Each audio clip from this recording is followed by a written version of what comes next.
Of the hour, the CEO of Meta, Mark Zuckerberg, appointing UFC head and Trump ally Dana White to the board of directors of Meta. Zuckerberg posting to Facebook praising White for building the UFC into one of the most valuable, fastest growing and most popular sports enterprises in the world, and adding, "I've admired him as an entrepreneur and his ability to build such a beloved brand." This is Zuckerberg's second key conservative appointment in a week after selecting Joel Kaplan, who criticized the technology giant's censorship practices, to serve as Meta's new head of global policy. Kaplan is a longtime executive and former senior advisor to President George W. Bush. Interesting developments here, Mark. Your reaction to what's going on at Meta with these conservative appointments? I mean, we've seen an overall about face across all of tech. I mean, you look at the Washington Post as an example. They didn't endorse a presidential candidate. They want to hire more conservative writers. So you've seen guys like Jeff Bezos. You've seen Mark Zuckerberg. You've seen all these tech leaders go down to Mar-a-Lago to talk with Trump. I think a lot of them probably want some of what Elon Musk and Tesla got out of that relationship with Trump. I mean, the stock performed very, very well last year.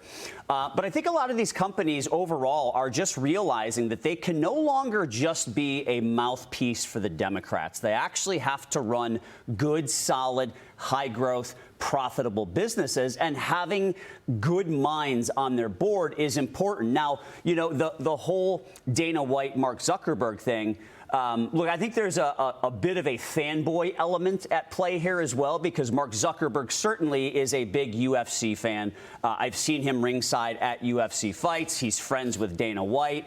He's been very active in Brazilian jiu-jitsu, so he's, you know, kind of a mixed martial arts fighter himself. But, you know, look, the main reason you want somebody like Dana White on your board is to give you that other opinion, to give you you know, some sort of a different version of what what you should be hearing in order for you to make the best business decisions possible. Yeah. No, look, I wonder if Trump gave him this idea when Mark Zuckerberg went to Mar-a-Lago and had spent time with Trump. Joe, the bottom line is there's a power shift underway. And big tech gets it. They know they're not going to be able to be the mouthpiece for the Democrats. They know that there's a new sheriff in town, Joe.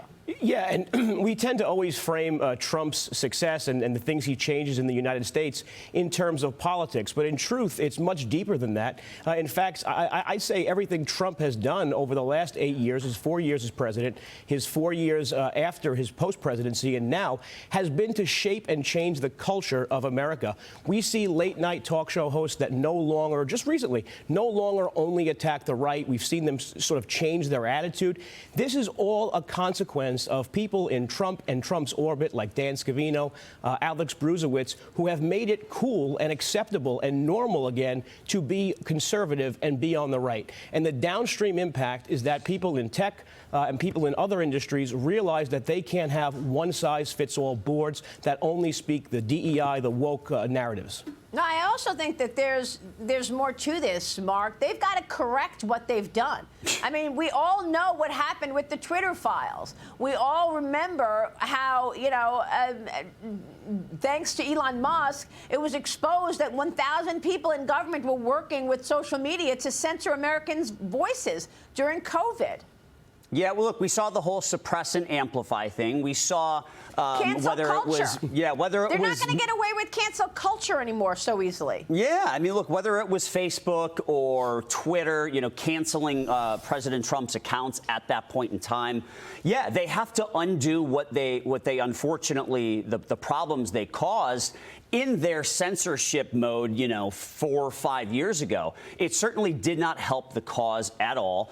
You know, you were only seeing one side of the information. And, you know, Maria, one of the things I've seen from Elon Musk lately is he's been putting out, I think, the percentages of Republicans and Democrats on the different social media platforms that are out there actually engaging on that platform on a daily basis. And X, formerly known as Twitter, has the most balanced users out there, which fosters good conversations, good, strong debates. Yeah. And I think these social media companies, they're starting to realize, like, look, we need Democrats and Republicans, and we need them to get into, respectful arguments and debates. Yeah, and there's real impact and consequence for all of this cancel culture. I mean, they even canceled Melania Trump's bank account and wouldn't allow her to do banking at one bank. That's how crazy it got. She told me all about that.